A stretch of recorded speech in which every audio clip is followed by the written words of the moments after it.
UGC कानून के पीछे जो राजनीति चल रही है उस पर किसी का ध्यान नहीं गया होगा।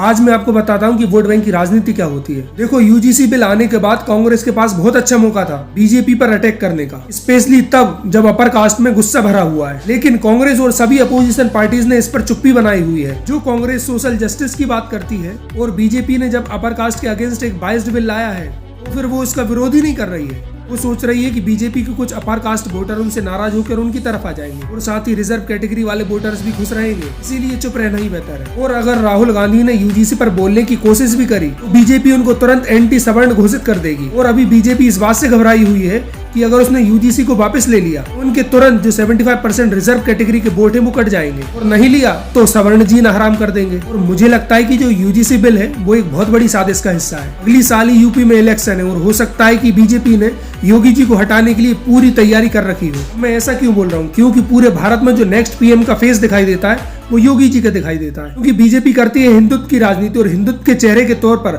जो सबसे बड़ा चेहरा सामने निकल के आता है वो है योगी जी का। और अगर वो बन गए पीएम तो अमित शाह जी का क्या होगा? सत्ता गुजरात से हटकर यूपी में आ जाएगी। अब आपको समझ में आ रहा होगा कि कोई भी पॉलिटिकल पार्टीज किसी के लिए स्टैंड नहीं लेती, वो बस अपना फायदा देखती हैं। और हमारे देश में डेमोक्रेसी ये वादा करती है कि सबकी आवाज सुनी जाएगी, लेकिन वाकई में क्या ऐसा होता है? आपकी इस पर क्या राय है? अपनी राय कमेंट में बताइएगा।